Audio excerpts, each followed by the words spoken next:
Hello, I'm Bird Ellington Fleming, and this is Voyage of the Drums.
I'm a professional percussionist, originally from Washington, D.C. I've been in the Kansas City area for 35 years or so.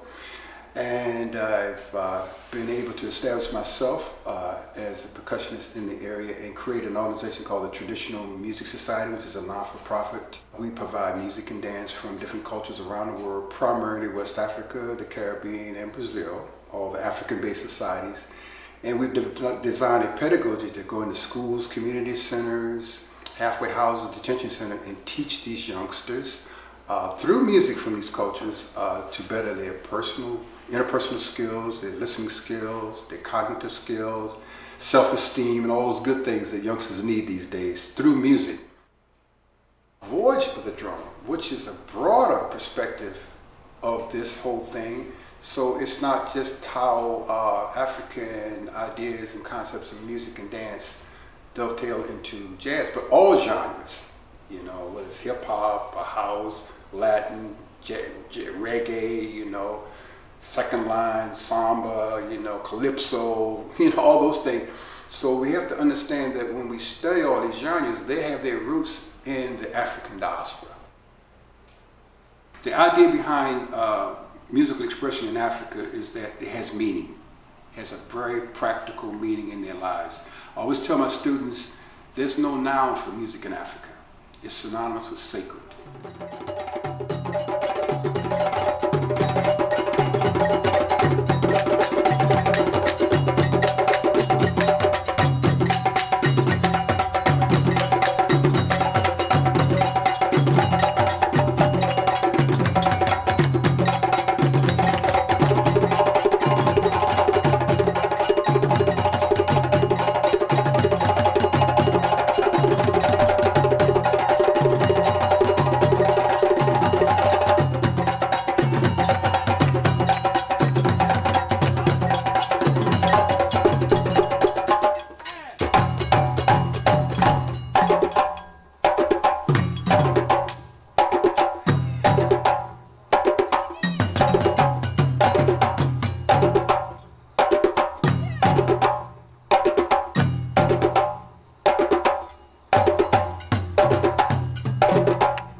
Rhythms in Africa communicate, you know, they represent something. It's always, they can understand, you know, we heard this term talking drums, you know, so I'm gonna take that out of the abstract and show you how that actually works in some sense. But they also use music for all occasions. It could be a rite of passage, it could be a hunt, it could be a harvest, a celebration for a king or queen, it could be a wedding, or even a funeral. People tell me to go to Africa and they say they hear music all the time because life is always there. So they always hear drumming because there's always something going on. One region in Africa, the Mali Empire. The Mali Empire was huge at one time, and it predated the Ghana Empire.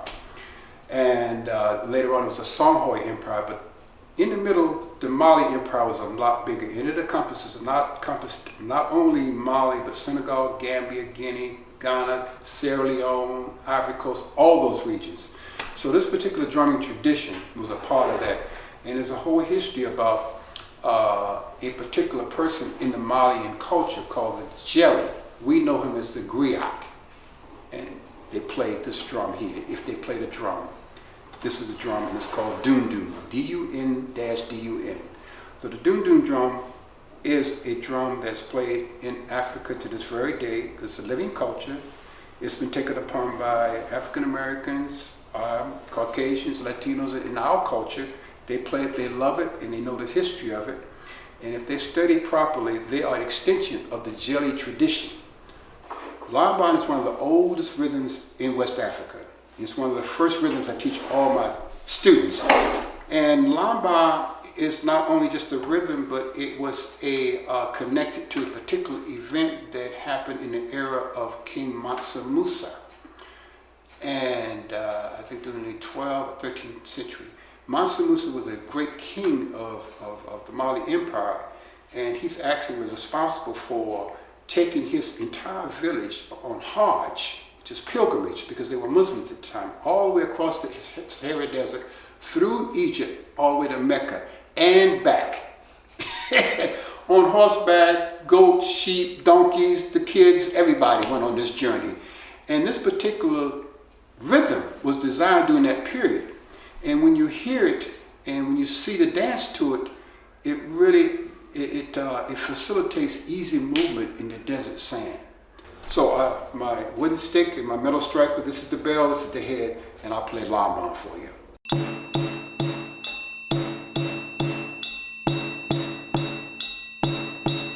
That's the basics. Now, I'll play a little different variation of lambon, and watch the bell part.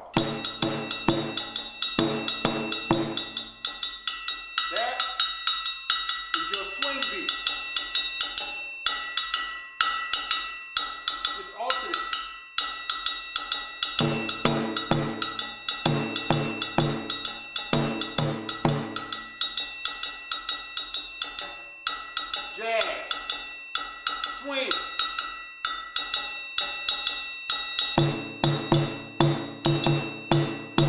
It's lambon, and you can see the swing feel rhythm here that's really dovetailed into swinging jazz in our era.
ba-ba-ka-do. That's the backbeat you hear in rhythm and blues. You hear it in reggae, Latin, hip hop, house. They're doing Cuban Mozambique samba. And heavy hit. So you see the connection between the Bantu, African drum, the rhythm from Cuba, hip hop, house, American. Now, I studied Cuban music long before I studied African music, okay? So there's some rhythms in Cuba. And Cuba is known for this framework here, like an ostinato pattern that repeats itself over and over again. It's 5 beats. It's called the clave. It's played on these 2 sticks here, which are called clave. So the instrument is called clave, the rhythm is called clave. And this is how it sounds. All right? Then it repeats itself.